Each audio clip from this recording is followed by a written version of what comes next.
To our channel legal mind map and I am Riya और मैं आई हूँ अब अपनी फेस वाली वीडियो के साथ। अभी तक जितनी भी लॉन्ग वीडियोस मैंने कवर की थी उसमें कभी फेस नहीं डाला था, इतना टाइम हो गया मुझे वीडियोस बनाते हुए।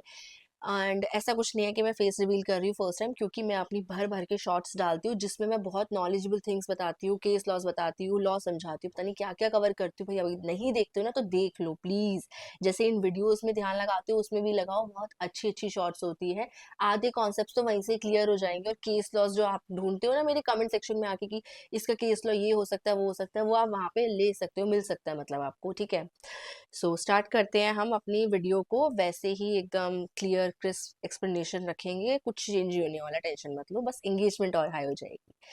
सो कोड ऑफ सिविल प्रोसीजर 1 हम इसमें कवर करेंगे। मैंने सिलेबस खुद डिजाइन किया है, बट ऐसा नहीं है कि आपको अपने कॉलेज का मटेरियल नहीं मिलेगा या फिर वो जो पूरा एक होता है ना आपका कॉलेज के अकॉर्डिंग, एग्जाम के अकॉर्डिंग जो स्टफ चाहिए होता है वो नहीं मिलेगा। ऐसा कुछ नहीं है, वो सब मिलेगा आपको मेरी वीडियोस में। ट्रस्ट रखो थोड़ा सा और पढ़ाई करो ध्यान से, ठीक है। सो इसमें क्या होगा, इसमें कवर होगा decree, judgment, order, foreign court, foreign judgment, mesne profits, affidavit, suit, plaint, written statement, इन सब की डेफिनेशन, इन सब के मीनिंग कवर होंगे। और कवर होगा क्या इसमें, flow of a civil case, जो कि बहुत इंपॉर्टेंट है। ठीक है, so by advocate Riya Rajput. So let's start our video. तो सबसे पहले बात करते हैं हम डिक्री की। ठीक है, सो डिक्री मीनिंग क्या है डिक्री का। अ decree is a formal and final decision by a court. Decree क्या होता है, एक फॉर्मल और फाइनल डिसीजन होता है कोर्ट से। ठीक है, इतना पढ़ लिया ना, रुक जाओ यहीं पे, रुक जाओ, थम जाओ। ठीक है, यहाँ पे आओ, एग्जाम्पल पे आओ, यहाँ से समझेंगे हम। If two neighbours fight over a piece of land, दो नेबर्स हैं जो ने एक पीस ऑफ लैंड के ऊपर ना फाइट कर रहे हैं। जब ना like when the court formally declares who owns the land, जब कोर्ट ने फॉर्मली डिक्लेयर किया कि लैंड को कौन ओन करेगा, सो वो डिसीजन जो होता है ना उसे हम डिक्री कहते हैं। क्या कहते हैं उसे, हम डिक्री कहते हैं। अब आते हैं वापस ऊपर डेफिनेशन पे। A decree is a formal and final decision by a court that settles the right of parties in a civil case। जो क्या सेटल करता है, पार्टीज के राइट एक सिविल केस के अंदर। ठीक है, so it conclusively decides who is right और रॉन्ग। तो ये कौन बताता है, ये कोर्ट बताती है ना, कि जो डिसाइड करती है वो कि कौन राइट होगा और कौन रॉन्ग होगा। अब इसका एक ऑफिशियल डेफिनेशन भी है जो अकॉर्डिंग टू बेयर एक्ट है, वो मैंने डालना है सही समझा, जो स्टूडेंट्स अच्छे से लर्न कर सकते हैं। I am not one of them, but हाँ जो अच्छे से लर्न कर सकते हैं, लाइक आई वाज नेवर, मैं कभी नहीं कर सकती ऐसे रटना, बट बहुत सी बच्चे हैं गॉड गिफ्टेड जिनके पास ये पार है, तो वो प्लीज करें लर्न, एंड लिख के आएंगे तो और बेस्ट है।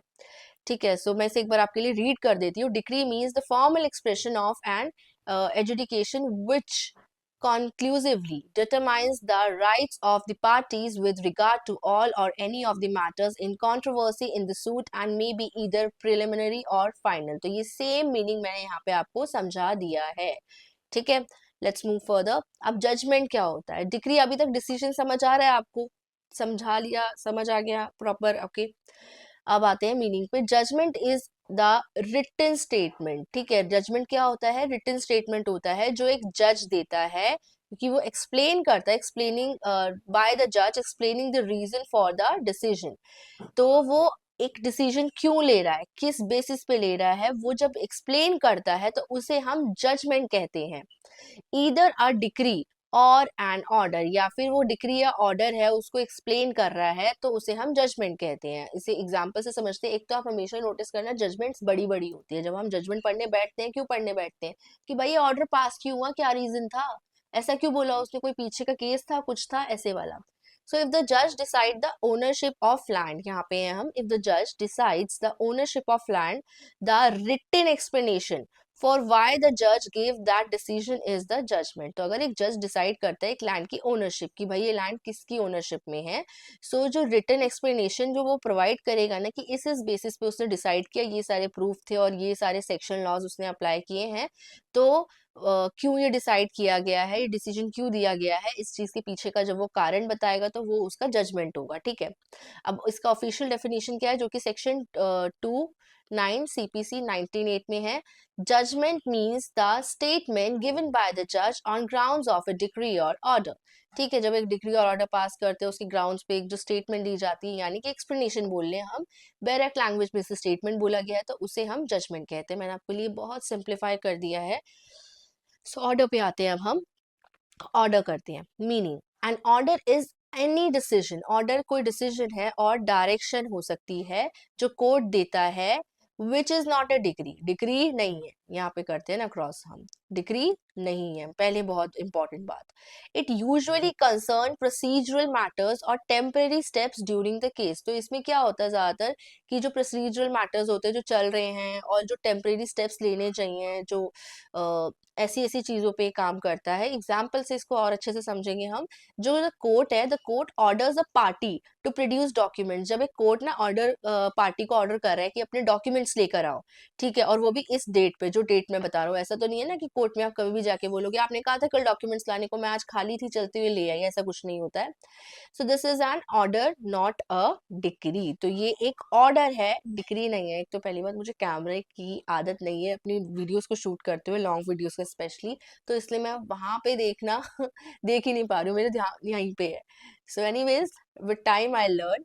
ओके, सो दोबारा से एग्जाम्पल को ध्यान देते हैं, तो क्या था इसमें कि ऑर्डर जो था, the court order the party to produce document by a certain date, इस डेट पे वही आपको डॉक्यूमेंट पेश करना है हमारे सामने, तो ये एक ऑर्डर है। क्या है? ऑर्डर है, ये डिक्री नहीं है। तो समझो ऑर्डर और डिक्री का मतलब। अब केस के बीच में सौ सौ चीजें बोली जाती है कि भाई आपको ये चीज करनी है, आपको एफिडेविट प्रेजेंट करना है, आपको ये फलाना डॉक्यूमेंट प्रेजेंट करना है, आपको यहाँ पे फाइन भरना पड़ेगा, आपको बहुत सारी चीजें उसमें बोली जाती हैं बीच बीच में कुछ स्मॉल स्मॉल स्टेप्स के लिए ऑर्डर पास होता है। डिक्री नहीं, डिक्री होता है फाइनल, जो एंड में डिसीजन लिया जाता है उसे डिक्री कहते हैं। अगेन उधर देख रही हूँ। So decree is the final decision, okay. And order is जो केस के बीच में जो छोटे छोटे स्टेप्स होते हैं ना, कि अच्छा भाई ये तो आपके ऊपर पेनल्टी लगेगी, आपने फाइल टाइम से सबमिट नहीं की थी, ऑर्डर। ठीक है, आपने डॉक्यूमेंट पेश क्यों नहीं किया, आपको कहा था ना इस डेट पे पेश करना है, आपको अगली डेट पे पेश करना होगा, दैट इज ऑर्डर। तो ये सारी चीजें ऑर्डर में काउंट होती है।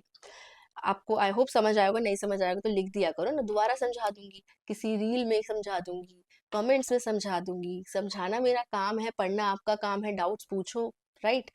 Now official definition, section 214 CPC 1908 में है, order means that formal expression. देखो ऑफिशियल डेफिनेशन आप लिख पाओ या ना लिख पाओ, आई am telling you one thing कि भाई ये जो सेक्शंस है, आर्टिकल्स है, अब तो एलएलबी स्टूडेंट हो, इतना तो पता होना चाहिए कितने इंपॉर्टेंट है ये।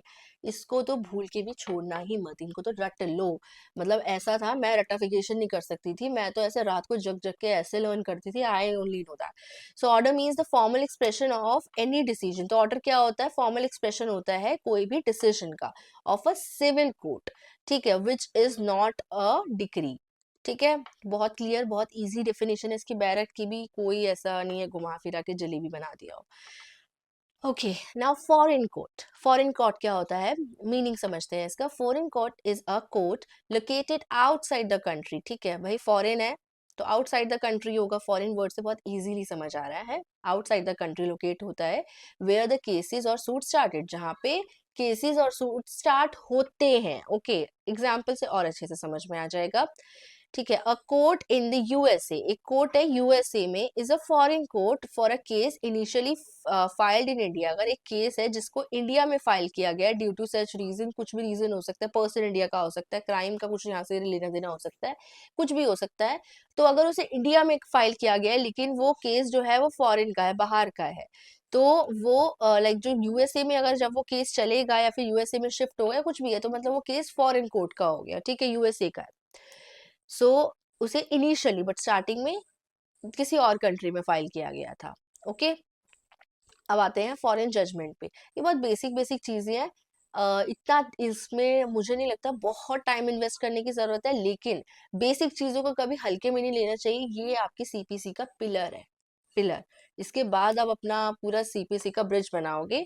सो अगर आपको ये नहीं समझ आ रही है, अब ये दोबारा बोल रही हूँ, if you can not understand this, ask, देख लो, पढ़ लो, ढूंढ लो, कुछ भी कर लो, बट इसे समझना बहुत जरूरी है। मैं ये नहीं कहती आपको कि हर चीज आप यहाँ से ही समझ के जाओ, आपको नहीं समझ आ रहा, मैं तो कमेंट्स में भी रेडी हूँ समझाने के लिए, लेकिन आपको लगता है कि नहीं क्लियर हो रहा, आपको उसी टाइम क्लियर करना है, सर्च कर लो गूगल पे, कुछ भी कर लो, बट क्लियर जरूर कर लेना अपने कॉन्सेप्ट्स को, क्योंकि मैं आपको एज अ स्टूडेंट यही राय दूंगी कि अपने कॉन्सेप्ट्स क्लियर करके चलना है इसी वीडियो से, ताकि आगे चल के आपको कोई प्रॉब्लम ना हो, सीपीसी इजीली हो जाए, ठीक है। अब आता है फॉरेन जजमेंट। मीनिंग क्या है फॉरेन जजमेंट का, ठीक है, फॉरेन कोर्ट समझ आ गया। फॉरेन जजमेंट का क्या काम होता है? A foreign judgement is a decision. Foreign judgement एक डिसीजन होता है। जजमेंट इज डिसीजन ओनली, जो फाइनल होता है उसको एक्सप्लेन किया जाता है। तो foreign judgement is a decision जो कोर्ट देता है, गिवन बाय द कोर्ट, जो कि फॉरेन कंट्री में होता है। सिंपल, फॉरेन जजमेंट क्या है? फॉरेन कंट्री में जो डिसीजन दिया जाता है उसे फॉरेन जजमेंट बोलते हैं। इसका एग्जाम्पल क्या है? अगर एक यूके की कोर्ट ने जो डिसीजन दिया है, जैसे कोई मनी डिस्प्यूट था उसके ऊपर, ठीक है, तो वो क्या होगा? एक फॉरेन जजमेंट होगा इंडिया में। जैसे दो पार्टीज हैं, अब उनके बीच एक इंडिया का है, एक यूके का है, कोई मनी डिस्प्यूट हुआ, उसके बीच यूके की कोर्ट ने कोई जजमेंट दिया है, सो वो इंडिया के लिए एक फॉरेन जजमेंट कहलाया जाएगा, ठीक है। अब आते हैं मेस ने प्रॉफिट्स। ओके, मैंने इसको ना गलत पढ़ा था उसमें। अ, अभी जब मैं आपको स्टार्टिंग में बता रही थी मैं क्या क्या कवर करूंगी, एक तो मैं इसे आपके सामने क्या गलत पढ़ूं, जब से मैं इसे पढ़ती आई हूँ मैं मेंस ब्रेया जो था ना उसके साथ इसको कंफ्यूज कर दिया करती थी, इसलिए मेरा प्रोनाउंसिएशन भी वैसे ही चला जाता था। तो मेस ने प्रॉफिट्स क्या होता है? Mesne profits are the benefits. Mesne profits benefits होते हैं और मनी अर्न बाय समवन, ठीक है, या तो बेनिफिट वन थिंग, या फिर किसी ने मनी अर्न किए हैं वो, जो कि रॉन्गफुली ऑक्यूपाइंग अनदर्स प्रॉपर्टी, किसी और की प्रॉपर्टी पे कब्जा करके गलत तरीके से पाए गए हैं, अर्न किए गए हैं, जब तक कि until the rightful owner regains possession. और वो तब तक के पैसे होते हैं जब तक कि जो असली ओनर होता है वो अपना पोजीशन आपसे वापस ले नहीं लेता, ठीक है। एग्जाम्पल से समझेंगे और आसानी होगी। If someone illegally stage in your house, अगर कोई इलीगली आपके हाउस में स्टे करता है, ठीक है, एंड कलेक्ट्स रेंट, और रेंट कलेक्ट करता है फ्रॉम सब टेनेंट, ठीक है, इलीगली एक तो आपके हाउस में स्टे कर रहा हो और रेंट कलेक्ट कर रहा है सब टेनेंट से, ठीक है, so that amount is mesne profit. तो वो अमाउंट क्या हुआ? मेसने प्रॉफिट हुआ। भाई रॉन्ग तरीके से कर रहे हो, आपका क्या राइट बनता है? ठीक है, सो इसका ऑफिशियल डेफिनेशन क्या है? सेक्शन 212 सीपीसी में है, mesne profits means the profits of property which the person is wrongful possession actually received or might with ordinary diligence have received together with interest, but in excluding profits due to improvements made by the wrongdoer, ठीक है। I hope समझ आ गया हो, किसी की property पे गलत तरीके से पैसा कमाना, जब तक आप कमा रहे हो जब तक कि भाई सही ओनर जो है उस चीज को सही तरीके से कोर्ट में नहीं लेके जाता या कुछ भी करके अपना राइट वापस नहीं ले लेता, क्योंकि आपने जबरदस्ती उससे उसका राइट छीना है और वो आपका राइट है ही नहीं। तो अब आप गलत उस टाइम पे जो पैसा कमा रहे हो वो गलत पैसा है, ठीक है, तो वहां पे आता है वो उसे कहते हैं हम मैसने प्रॉफिट, यानी कि रॉन्ग तरीके से पैसा कमाया हुआ, वो भी प्रॉपर्टी के थ्रू किसी की, ठीक है। एफिडेविट। एफिडेविट का मीनिंग समझते हैं हम। An affidavit is a written statement. क्या होता है एफिडेविट? हमारा रिटन स्टेटमेंट होता है, मेड अंडर द ओथ और एफर्मेशन, कंफर्मिंग, कंफर्म किया जाता है इसमें, और ओथ के अंडर बनता है ये, कंफर्म किया जाता है इसमें कि इंफॉर्मेशन जो आपने जो भी केस में बताई है, अपने फैक्ट्स बताए कि मेरे साथ ऐसा हुआ वैसा हुआ, जो भी आप अपने प्लीडिंग में बोल रहे हो वो सब एकदम करेक्ट होना चाहिए, ठीक है, and use as an evidence in court, और आप इसे एविडेंस कोर्ट में यूज कर सकते हो। मैं कुछ गलत नहीं बता रही हूँ, अगर मैं कुछ गलत बताती हूँ तो मैं उसके लिए जिम्मेवार हूँगी, ठीक है। एग्जाम्पल है, एक विटनेस है जो राइट करता है, एक स्टेटमेंट बताता है वो, ठीक है, अबाउट व्हाट दे सॉ, कि उसने क्या देखा था इस केस में, और वो आई विटनेस है एक तरीके से, ऐसा मान लो। तो एंड स्वेयर, और वो स्वेयर करता है कि इट इज ट्रू, जो भी मैं बता रहा हूँ जो भी मैं लिख रहा हूँ वो ट्रू है, ठीक है, in front of magistrate, that is an affidavit. तो वो एक एफिडेविट होता है। तो एफिडेविट को लोग बहुत हल्के में ले लेते हैं, लेकिन बहुत भारी चीज होती है, ठीक है। Now suit. सूट का मीनिंग क्या होता है? A suit is a legal case filed. एक सूट होता है legal case filed in a civil court by a plaintiff, ठीक है। एक सूट क्या है? लीगल केस फील्ड है सिविल कोर्ट के अंदर एक प्लेंटिफ के तरफ से, टू एनफोर्स अ राइट और क्लेम सम रिलीफ, ठीक है, सूट फाइल करते हैं हम, केस फाइल करते हैं हम, तो क्या होता है, वो एक केस फाइल कर दिया, एक लीगल तरीके से केस फाइल कर देते हैं सिविल कोर्ट में। ठीक है, प्लेंटिफ करता है, प्लेंटिफ वो पर्सन होता है जो सबसे पहले पहल करता है कि मैं सामने वाले पे केस करना चाहता हूँ, तो वो पार्टी होती है प्लेंटिफ। ठीक है, आपको नहीं वैसे पता होगा, मुझे इस बात पे कोई डाउट नहीं है, let me explain as in like मेरा वर्क है। प्लेंटिफ इज द पार्टी जो केस करती है, और जो पार्टी दूसरी होती है जिसपे केस होता है, जो उस केस को लड़ती है अपने आप को बचाने के लिए, उसे हम डिफेंडेंट कहते हैं। ठीक है, सो इसमें एग्जांपल क्या है, इफ समवन वांट्स कॉम्पेंसेशन, अगर किसी को कॉम्पेंसेशन चाहिए किसी कार एक्सीडेंट की, ठीक है, so they file a suit in the civil court. जैसे ये प्लेंटिफ है, अब क्या हुआ है कि एक पर्सन था, उसने इसकी कार को डैमेज कर दिया था, ठोक दिया था, ऐसा मान लो। ठीक है, अब किसकी कार का एक्सीडेंट हो गया, तो अब ये कंपेंसेशन मांग रहा है, भाई मेरे को मेरे डैमेजेस दो, इस पर्सन ने मेरी कार ठोक दी, ऐसा ऐसा। तो वो इस पर्सन वो मना कर देता है, तो वो इस पर्सन के ऊपर केस कर देगा, यानी कि वो पर्सन बन गया जिसने इसकी कार को तोड़ा था, ठोका था, जो भी किया था, वो डिफेंडेंट। ओके, सो यहाँ पे सूट, इस सूट कवर करता है ये चीज कि अब इसने जो केस किया है ना उसके ऊपर, वो सूट कह रहे हैं हम उसे। ठीक है, अब होता है plaint, very important. A plaint is the written complaint or claim submitted by the plaintiff to start a civil suit. अब ये जो P है जिसकी कार ठुकी है, ठीक है, प्लेंटिफ बोल लो इसको हम। तो अब ये जब केस करेगा, तो ये केस के लिए कुछ पेपर सबमिट करेगा, एक फाइल सबमिट करेगा जिसमें सारे फैक्ट्स क्लियरली मेंशन होंगे कि भाई इस डेट को ऐसा ऐसा हुआ था, इसकी सारी कंप्लेंट्स जो इसने की होगी पुलिस को या कुछ भी किया हुआ, वो सारी डिटेल्स उसमें आएंगी और सारे फैक्ट्स क्लियरली रखे जाएंगे। और इसको क्या, इसकी प्रेयर्स क्या है कि ये क्या चाहता है, कितना कॉम्पनसेशन चाहता है, क्या सजा चाहता है, all the things.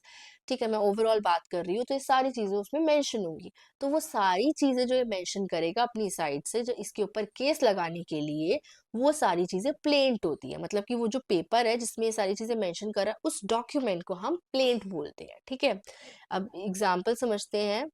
The document स्टेटिंग you own me money. ठीक है, एक डॉक्यूमेंट जो स्टेट कर रहा है कि भाई तुम्हें मुझे पैसे देने हैं, तुमने मेरे पैसे रखे हुए हैं, and I want the court to help me get it, और मैं चाहता हूँ कि कोर्ट मेरी हेल्प करे तुमसे इस पैसों को लेने में। तो वो डॉक्यूमेंट में इसने अपनी बात जाहिर कर दी है, तो उसे हम प्लेंट कहते हैं। ओके,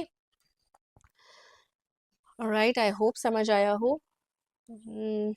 रिटन स्टेटमेंट क्या होता है, अब very important and easy also to understand. Written statement होता है, अब भाई पी ने क्या किया, केस डाल दिया, और अब डी जो है वो डिफेंडेंट है, वो केस को अब डिफेंड करेगा। जैसे पी बोलता है कि भाई इसने मेरी कार को ठोका है एंड आई वांट कॉम्पनसेशन, और डी कहता है नो, मैंने नहीं ठोका, मेरी कार नहीं थी जिससे इसकी कार ठुकी, ऐसा कुछ भी। मतलब उसकी स्टोरी, उसकी साइड की जो स्टोरी है, खुद को डिफेंड करने के लिए, या जो भी उसका रीजन है, whatever he wants to say, या फिर अपनी कमी, मतलब अपनी जो कंपनसेशन जो डिमांड कर रहा है प्लेंटिव, उसे कम करना चाह रहा है, या एक्सेप्ट नहीं करना चाह रहा है, या कोई और बात बताना चाह रहा है, प्रूफ रखना चाह रहा है, जो भी वो अपने डिफेंस में करना चाह रहा है, लिखना चाह रहा है, कोर्ट में पेश करना चाह रहा है, उस डॉक्यूमेंट को, उस डिफेंस के डॉक्यूमेंट को, जो जवाब होगा उसका प्लेंटिव के डॉक्यूमेंट यानी प्लेंट से, उसको हम कहते हैं रिटन स्टेटमेंट। ठीक है, written statement is a formal document. Written statement एक फॉर्मल डॉक्यूमेंट होता है जो सबमिट किया जाता है डिफेंडेंट के थ्रू प्लेंट के रिस्पॉन्स में। प्लेंट का यानी पी जो प्लेंटिफ है, वो प्लेंट सेंड करेगा, उसका जवाब जो है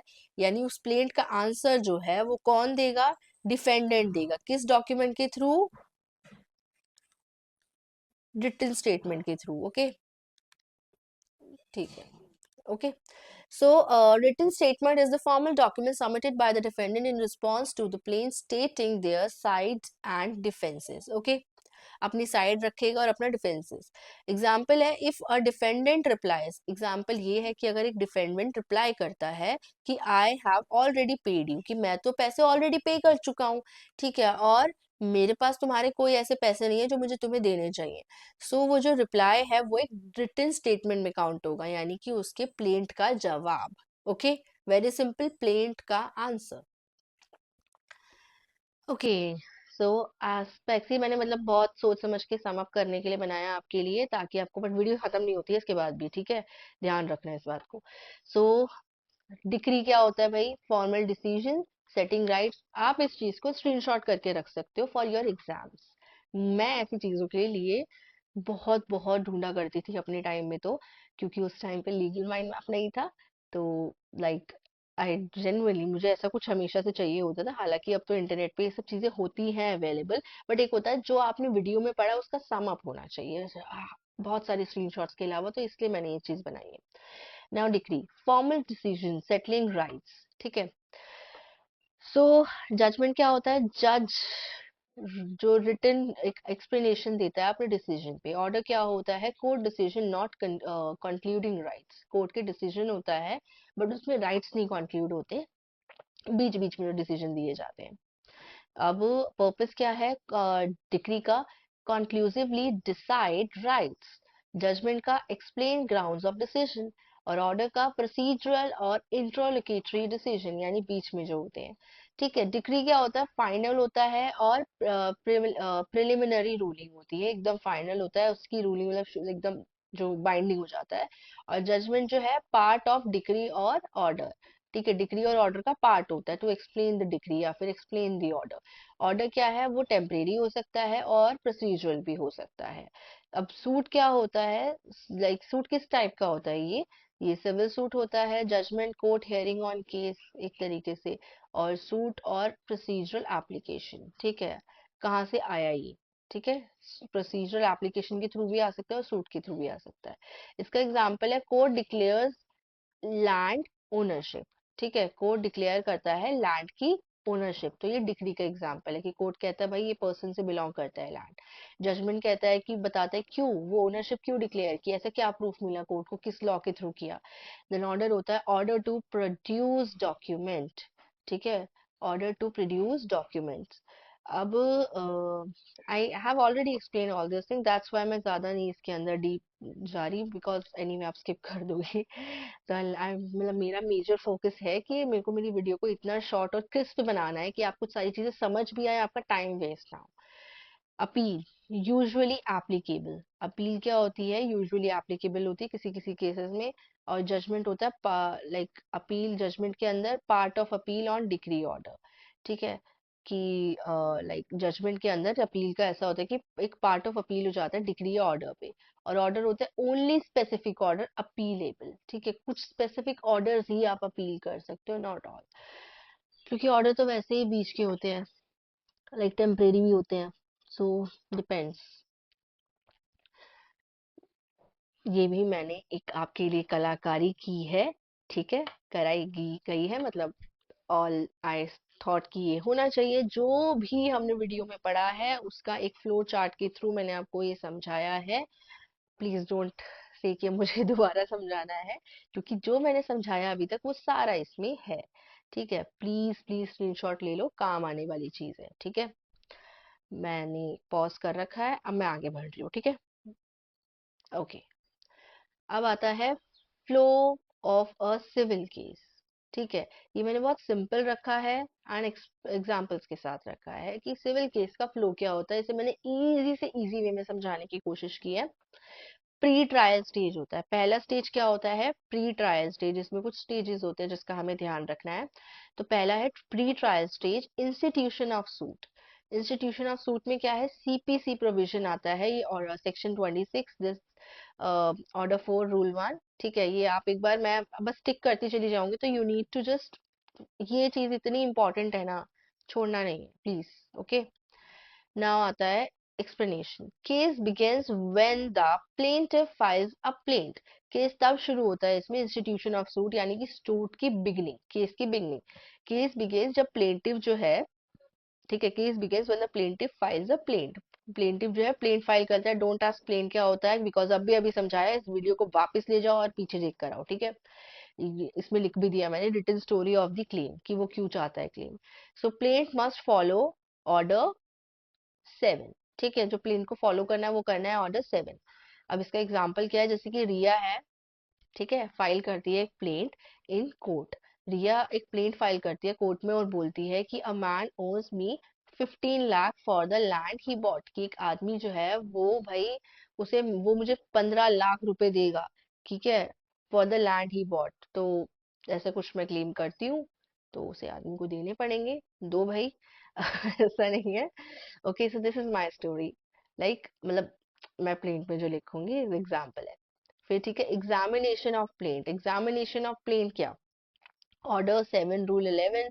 इसमें क्या होता है, अब आपने प्लेंट कर दिया तो ऐसा तो नहीं है कि आपका प्लेंट चेक नहीं होगा। आप बोलोगे कि वो सोना चांदी 10 किलो का मेरा है, तो ऐसे थोड़ी ना हो जाएगा कि आपने बोल दिया और वो चला दिया उस पे केस। एग्जामिनेशन होता है, राइट, कि कितना सच बोल रहे हो। So court checks if the plaint is proper. if it does not show a real dispute or is legally defective, the court may reject it। ठीक है, सो भाई नहीं, अगर आप झूठ बोल रहे हो तो कोर्ट रिजेक्ट कर देगा, भूल कर भी मत करना। सो कोर्ट चेक्स क्या होता है इसमें, रिया की सही बोल रही है नहीं बोल रही, कि does Riya complaint show a proper claim. Yes तो आगे बढ़ाओ केस को, एक्सेप्ट करते हैं, और अगर नहीं झूठ है तो रिजेक्ट।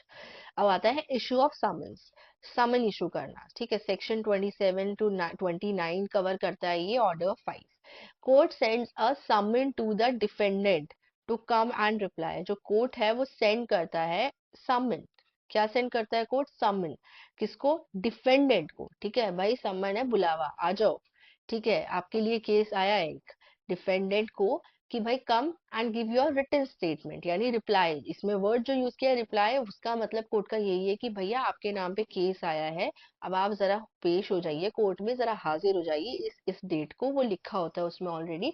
एंड अब आपको अपना रिटन स्टेटमेंट फाइल करना, तो प्लीज अपना रिटन स्टेटमेंट तैयार करके लाइएगा, क्योंकि हमने आपको पहले ही सवाल भेज दिया कि किस टाइप का केस है, क्या केस है। जवाब आपको लेकर आना है अपने साथ, हम फिर आपसे पूछेंगे। ठीक है, सो दैट इज समन।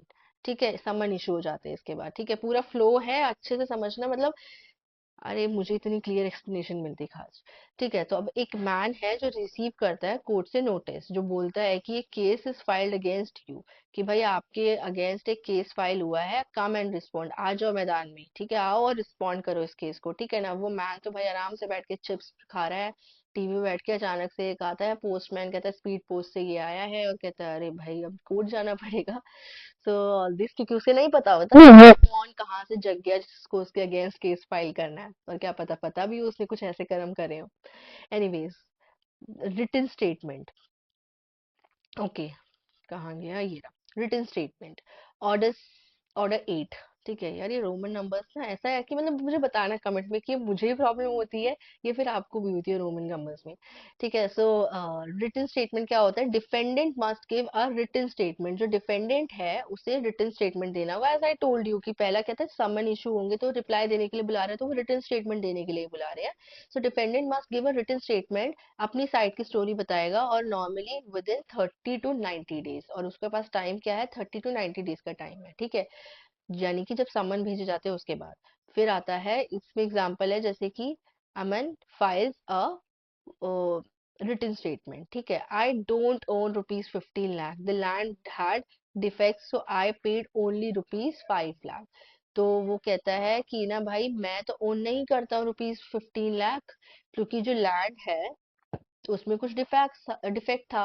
सो मैं सिर्फ 5 लाख, मतलब मैंने सिर्फ 5 लाख ही पे किए, यानी 15 लाख का बनता ही नहीं है ऐसा, ऐसा कुछ। ठीक है, फिर इनके बीच क्या इश्यूज थे, क्या लैंड में डिफेक्ट है, ये आगे की स्टोरी होती है।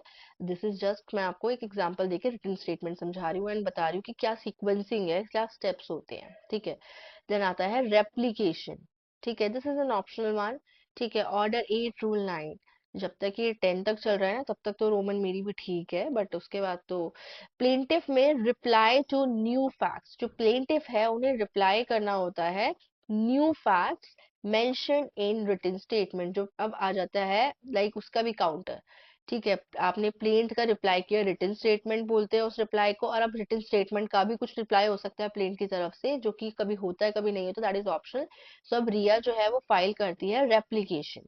ठीक है, सो इसे रेप्लीकेशन कहते हैं, रिटन स्टेटमेंट का रिप्लाई। ठीक है, so there were no defects, कोई डिफेक्ट नहीं था। अमन जो है वो झूठ बोल रहा है, पेमेंट को अवॉइड करना चाह रहा है, तो ये रिया का पॉइंट था। अब आते हैं डिस्कवरी प्लस इंस्पेक्शन पे। So order 11. Okay, so now both parties can ask each other to show documents, answer written questions, admit और deny। तो यहाँ पे क्या होगा, दोनों पार्टीज जो होगी वो बोल सकती है एक दूसरे को कि भाई डॉक्यूमेंट्स दिखाओ, जो written answer like written questions है वो देखो कि क्या है, सही है गलत है। एडमिट और डिनाई थिंग्स, कि भाई मैंने ऐसा नहीं किया, मैंने ऐसा किया, ऐसे ही एडमिट डिनाई कर सकती है चीजें। ठीक है, so now Riya ask Aman to show proof. Riya कहती है अच्छा भाई प्रूफ दिखाओ कि लैंड में डिफेक्ट है। So Aman can ask Riya for land document, तो अमन भी बोल सकता है भाई लैंड डॉक्यूमेंट्स दिखाओ। तो इस तरीके से एक दूसरे से आस्क हो सकती है दोनों पार्टी से, क्योंकि दोनों पार्टी से ज़्यादा केस में कोई और इन्वॉल्व नहीं है। लॉयर्स होते हैं, जजेस होते हैं, बट दोनों पार्टीज बहुत अच्छे से जानती है केस को। नाउ ट्रायल स्टेज, ठीक है, stage 1 is completed, pre trial, ठीक है, ध्यान रखना, प्री ट्रायल स्टेज, देन आता है ट्रायल स्टेज। अब आता है framing of issues. Trial stage में हम इश्यूज को फ्रेम करते हैं, ठीक है, सीपीसी प्रोविजन में, ऑर्डर 14 में, ठीक है। So court decides the important question, court जो है वो डिसाइड करता है इम्पॉर्टेंट क्वेश्चन की इशू जो है, on which both the sides disagree, जो जिसमें दोनों साइड्स जो है वो डिसअग्री करेंगी, ठीक है। Court decide the important question, यानी कि जो मेन इशू है केस का, जिसमें दोनों साइड डिसअग्री करती है, वो डिसाइड करता है कोर्ट, ठीक है, जहाँ पे इनका मेल नहीं बन पाता है। अब court frames issues like 1, did Aman by the land, पहला इशू कोर्ट फ्रेम करती है कि भाई क्या अमन ने लैंड बाय किया था। सेकंड इशू फ्रेम होता है कि क्या वो सच में उसे 15 लाख देने हैं रिया को। फिर दूसरा इशू होता है frame like third issue, were there defects, क्या लैंड में सच में डिफेक्ट था। तो ये 3 इस केस के थ्रू इशू फ्रेम हो जाते हैं, ठीक है। सो ये काम होता है कोर्ट का इशू फ्रेम करने का। अब आते हैं एविडेंस पे, नेक्स्ट स्टेप, ठीक है। इसमें आता है ऑर्डर 16 एंड ऑर्डर 18, ठीक है ना। बोथ साइड्स प्रेजेंट प्रूफ, दोनों साइड जो होते हैं वो प्रूफ प्रेजेंट करते हैं।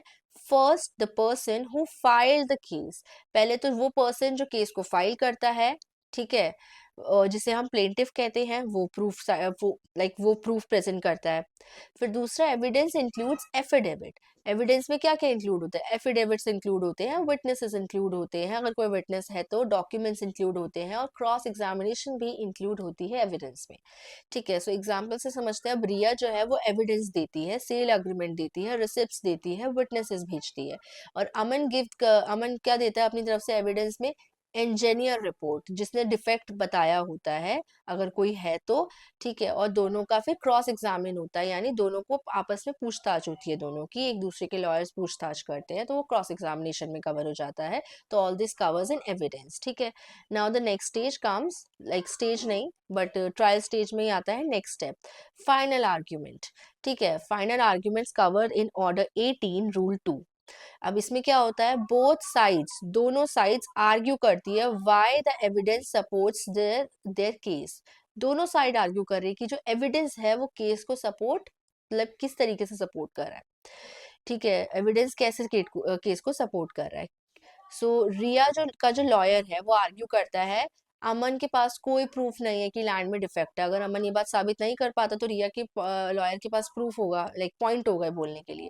और अगर अमन का लॉयर होता है वो आर्ग्यू करता है कि रिया कुछ प्रॉब्लम्स को छुपा रही है, तो फिर उसे वो प्रॉब्लम्स पेश करनी पड़ेगी अमन के लॉयर्स को। तो इस तरीके से होता है, ठीक है। देन आते हैं judgment and decree, judgment plus decree. अब इसमें क्या होता है, सेक्शन 33 एंड 30, सेक्शन 33 से लेके 35 तक, एंड ऑर्डर 20। अब जज gives a judgment explaining the decision, जो जज है वो जजमेंट देता है, अपने डिसीजन को एक्सप्लेन करता है। Then a decree is drawn, फिर डिक्री ड्रॉन होती है, ठीक है, ऑफिशियल ऑर्डर की, ठीक है। नाउ कोर्ट क्या कहता है इसमें कि अमन मस्ट पे ₹15 लाख, अमन को 15 लाख रुपीस पे करने चाहिए। A decree is issued in Riya's favour, जो डिक्री है वो रिया के फेवर में इशू होती है। तो ये एक एग्जाम्पल चल रहा था, ठीक है। सो इसमें हो सकता था मैं थोड़ा सा इधर उधर ट्विस्ट करती तो अमन का भी फेवर में आ जाता, तो मैं तो आपको समझा रही थी, ओके। अब आता है हमारा next stage, that is post trial stage, ठीक है, एग्जीक्यूशन का स्टेज हम इसे कह सकते हैं। सो इट इज लाइक, इसमें आता है एग्जीक्यूशन ऑफ डिक्री, डिक्री को एग्जीक्यूट कराना, ठीक है। अब सीपीसी का क्या प्रोविजन है इसमें, सेक्शन 36 से लेके सेक्शन 74 इसे कवर करता है, एंड ऑर्डर 20, ठीक है, no sorry, order 21, I am telling you ना, रोमन्स में काफी दिक्कत आती है, okay. So if Aman still does not pay, अगर अमन जो है वो पे नहीं करता है, वो फिर भी पे नहीं करता है, तो रिया कैन स्टार्ट एग्जीक्यूशन, ठीक है, अमन अगर पे नहीं करता है तो रिया स्टार्ट कर सकती है एग्जीक्यूशन प्रोसीडिंग्स और separate process to enforce the decree, कि डिक्री को अब जैसे कोर्ट ने बोल दिया भाई अमन को पे करने हैं पैसे, और अगर नहीं कर रहा कि पे, तो रिया को एक एग्जीक्यूशन डिक्री का स्टार्ट करना पड़ेगा, एक सेपरेट प्रोसीजर होता है वो, ठीक है, ताकि डिक्री इन्फोर्स कराई जाए, कि अब कोर्ट इसे जबरदस्ती इन्फोर्स कराएगा भाई पैसे दो वरना आपसे रिकवर किए जाएंगे किसी न किसी चीज के थ्रू। सो एग्जाम्पल करते हैं कि अमन रिफ्यूज कर देता है पे करने के लिए, तो रिया जो है वो फाइल करती है एग्जीक्यूशन पिटिशन, ठीक है। अब नेक्स्ट आता है modes of execution. Modes of execution में क्या आता है, सेक्शन 51 ऑर्डर 21, ठीक है। Now court can enforce the decree, court जो है वो डिक्री को एनफोर्स कर सकता है, court can enforce the decree by taking property.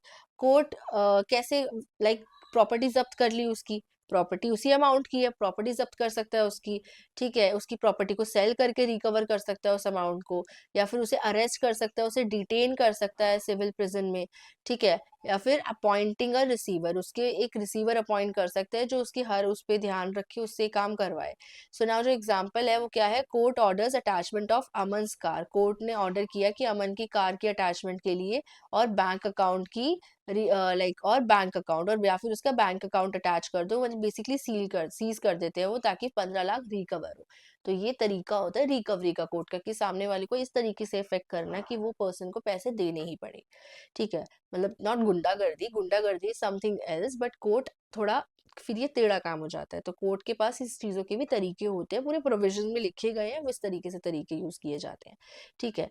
अब आते हैं appeals, appeal plus revision, section 96 to 115 में कवर होता है, ठीक है। Losing party can appeal to a higher court, losing party जो है वो अपील कर सकती है हायर कोर्ट में, ठीक है, जैसे कि फर्स्ट अपील, सेकंड अपील, ऐसे अपील्स होती हैं, और रिवीजन भी मांग सकती है वो किसी सर्टेन ऑर्डर पे, कि आपने ऑर्डर पास किया, मुझे चाहिए कि आप इसका वापस से इसे रिवाइज करें, ठीक है।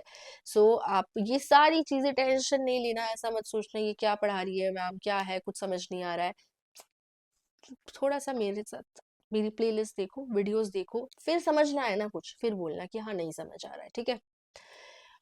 एग्जाम्पल क्या है, अमन अपील सेइंग, अगर अमन जो है वो अपील करता है और कहता है कि जज वॉज रॉन्ग, कि जज रॉन्ग है, higher court reviews the case, जो हायर कोर्ट है वो केस को रिव्यू करता है। तो अपील मोस्टली तब आती है जब या तो डिसीजन रॉन्ग होता है या फिर कोई क्वेश्चन ऑफ लॉ राइज हो जाता है, ऐसी ऐसी जगहों पे अपील ज्यादा आती है, ठीक है। और ये सारी चीजें वैसे मैं अपनी हर वीडियो में कवर करती हूँ, इसलिए मैं बहुत इजीली बोल पा रही हूँ आपके सामने, बट जो बच्चे सीपीसी फर्स्ट टाइम करें उनके लिए सारी चीजें थोड़ी सी न्यू भी हो सकती है। मैं ये एक्सपेक्ट नहीं करती कि हर बच्चा सिमिलर तरीके से चीजों को गेन करेगा, तो ठीक है, स्लो स्लो चलेंगे, धीरे धीरे करके सब कवर करेंगे। अगर इस वीडियो से आपको कोई भी ऐसे लाइक वर्ड्स हैं जो नहीं समझ आ रहे हैं, कोई टेक्निकल वर्ड्स है, डाउट आ रहा है, कुछ भी आ रहा है, even if you don't want me कि मैं आपको समझाऊं, एक्सप्लेन करूं, तो भी आप उन्हें लिख दो, write down in the comment box, कि मैम ये चीजें हैं जहां आपको थोड़ा सा और ज्यादा समझाना चाहिए, तो मैं नेक्स्ट वीडियो में ध्यान रखूंगी, आपके लिए ही फायदा, आप मेरी वीडियोस को देख रहे हो तो आपको और अच्छी इंप्रूव वीडियोस मिलेगी, and it will take like few seconds, right. सो आगे बढ़ते हैं हम, difference between civil suit and criminal suit, ठीक है, डिफरेंस देखते हैं सिविल सूट और क्रिमिनल सूट का। अब इसमें क्या है, सिविल सूट और क्रिमिनल सूट में पर्पस क्या है, to protect rights and give remedies like money and injunction. देखो सिविल सूट और क्रिमिनल सूट का डिफरेंस नहीं पता तो कुछ नहीं पता आपको, ये ध्यान रखना, ठीक है, बल्कि मुझे तो ये वीडियो में स्टार्टिंग में डालना चाहिए था, बट ठीक है, ठीक है, आने वाली प्लेलिस्ट में बहुत काम आने वाला है। सो सिविल सूट क्या होता है, इसमें राइट्स को प्रोटेक्ट किया जाता है, रेमेडीज दी जाती है, जैसे मनी हो गया, इंजंक्शंस, ये सारी चीजें, यानी टेम्परेरी ऑर्डर्स एंड ऑल। फिर क्रिमिनल सूट क्या होता है, टू पनिश समवन, किसी को पनिश करना, ठीक है, फॉर क्राइम अगेंस्ट सोसाइटी। अब आपने एक इंडिविजुअल के अगेंस्ट क्राइम नहीं किया, एक ऐसा क्राइम किया है जो पूरी सोसाइटी के अगेंस्ट है, फॉर एग्जाम्पल किसी का मर्डर कर दिया, अब आपने तो एक पर्सन का मर्डर किया है, वो तो केस करने के लिए बचा नहीं, तो आप क्या सोचोगे, ये सिविल होगा, नहीं ये क्रिमिनल होगा, क्योंकि आपसे पूरी सोसाइटी को खतरा है, ठीक है, आपने ऐसा एक काम किया है। ओके, लॉ क्या है इसमें, सीपीसी 198 और क्रिमिनल सूट के अंदर सीआरपीसी यूज हो जाता है। Difference of law very important to understand. जिस टाइम पे मैं पढ़ रही थी, मैं इन इन चीजों में भी अटकती थी, बेसिक बेसिक चीजें थी जो पता होनी चाहिए, वैसे आजकल के बच्चे बहुत स्मार्ट और एडवांस हो गए हैं, बट स्टिल ठीक है, मैं भी आजकल की हूँ, ऐसा कुछ नहीं है। ओके, सो पार्टीज, रिया जो थी हमारे केस में, हमारे एग्जाम्पल में, वो प्लेंटिफ थी और अमन जो था वो डिफेंडेंट था। ठीक है, सो इसमें जो होता है स्टेट आती है, जो पार्टीज होती है स्टेट वर्सेस एक्यूज्ड होता है। पार्टीज में प्लेंटिफ डिफेंडेंट नहीं होता, इसमें स्टेट वर्सेस एक्यूज्ड हो जाता है। ठीक है, हेयर द डिफेंडेंट, जिसे हम डिफेंडेंट बोल रहे हैं सिविल सूट में, वो अक्यूज हो जाता है क्योंकि उस पर आरोप लगा होता है। ठीक है, स्टैंडर्ड ऑफ प्रूफ, कितना प्रूफ स्ट्रॉन्ग चाहिए होता है इसके अंदर, बस प्रूफ सच्चा होना चाहिए। ठीक है, क्योंकि इसमें सिर्फ लॉस और प्रॉफिट होता का पॉइंट होता है इस सिविल सूट्स में। Criminal suit is something else, काफी बड़ी बातचीत होती है। तो उसके अंदर ऐसा सॉलिड प्रूफ होना चाहिए, अगर किसी को आपको अक्यूज भी करना है कि इस पर्सन ने गलत किया है, ऐसा सॉलिड प्रूफ होना चाहिए कि वो कोई भी डाउट्स को क्लियर कर दे। एकदम ऐसा होना चाहिए कि उस पर्सन की पूरी पूरी पिक्चर सामने आ जाए कि इसी ने ही किया है। अगर वहां पे थोड़ा भी डाउट होता है तो वहां पे वो उस प्रूफ को नहीं मानेंगे, बड़ा तगड़ा प्रूफ होना जरूरी है। ठीक है, अब रिजल्ट क्या होता है, defendant is liable not liable, ये रिजल्ट होता है इसका। इसमें क्या होता है भाई, पूरे पर्सन की लाइफ पे भी बात है। एक तो जिसको न्याय मिलना चाहिए उसके ऊपर बात होती है, और एक होता है एक पर्सन की लाइफ पे बात होती है कि भाई वो गिल्टी है या नहीं है। किसी को बिना किसी रीजन के जेल में डाल देना, उम्र कैद के लिए, लाइफ इम्प्रिजनमेंट, डेथ पेनल्टी, ये सब मजाक नहीं होता है। ओके, अब सिविल सूट में क्या होता है, plaint by the plaintiff, plaintiff plaint file करता है, और इसमें क्या होता है, स्टार्टिंग होती है एफआईआर और कंप्लेन से, पुलिस और मैजिस्ट्रेट इसमें इन्वॉल्व होते हैं। आउटकम क्या होता है, मनी, जंक्शन एंड परफॉर्मेंस। और इसमें क्या होता है, जेल, फाइन, पनिशमेंट। दोनों की सजा में भी बहुत फर्क है, तो इन दोनों में बड़ा बड़ा फर्क है जो मैंने आपको बता दिया। इस पूरी प्ले लिस्ट पे बहुत काम आने वाला है। ठीक है, और आप पढ़ रहे हो सिविल लॉ इस टाइम पे, तो आपको पता होना ही चाहिए ये। सो ये हमारी जो भी मैंने आपको ट्रायल स्टेज सिखाई है ना अभी, वो उसका है पूरा। ठीक है भैया, टेक द स्क्रीनशॉट। क्यों? क्योंकि बहुत इंपॉर्टेंट है, ऐसी ऐसी चीजें आपके पास होनी चाहिए। ठीक है, आपकी पॉकेट में, यानी आपके एक फोटो में ये पूरा एक खजाना है आपके लिए, पता है, इतना इंपॉर्टेंट है ये। और आपको इसकी अहमियत सिर्फ एग्जाम टाइम में, जिस टाइम आप प्रैक्टिस करोगे तब भी आपको पता चलेगी। ऑलराइट, तो अब आई होप आपने अभी तक पिक्चर ले ली होगी। तो मैं आगे बढ़ती हूँ एंड ख़त्म करती हूँ इस वीडियो को। इस वीडियो का उद्देश्य पूरा हो चुका है, यानी मुझे जो समझाना था मैं समझा चुकी हूँ, बहुत अच्छे से समझाया है। प्लीज सब्सक्राइब कर लो, क्या करूँ मैं और लिखूँ क्या। 90% ऐसे स्टूडेंट्स हैं भाई, एग्जाम टाइम में भरमार देखते हैं वीडियो को, वो पसंद भी करते हैं वीडियोस को, ऐसे कुछ कुछ बच्चे कमेंट करके भी मुझे बताते हैं, लेकिन जहाँ पे सब्सक्राइब की बात आती है वहाँ पे सब्सक्राइब नहीं करते। क्या चला जाता है सब्सक्राइब करने में, इंस्टाग्राम की तरह फॉलोवर्स इकट्ठे कर रहे हो क्या? यहाँ पे भी ऐसा कुछ नहीं होता। प्लीज सब्सक्राइब कर लो एंड नोटिफिकेशन आइकन भी अपना ऑन करो न्यू वीडियोस के लिए। अगर नहीं भी ऑन करना तो ठीक है, बट सब्सक्राइब करो ताकि आपको नई वीडियो सामने ही दिख जाए, बहुत बहुत इंपॉर्टेंट होता है। ठीक है, एंड लाइक करो प्लीज, मुझे मोटिवेशन मिलती है। एंड कमेंट तो मैंने बोला है खुल के करो, ठीक है, प्यार से कोई चीज़ समझानी हो तो ज़रूर समझाना कि मैम ये चीज़ है, ऐसा है, वैसा है, गलत है, सही है, कुछ भी बोलो कि इट्स ओके। ठीक है, and share please. Okay, thank you.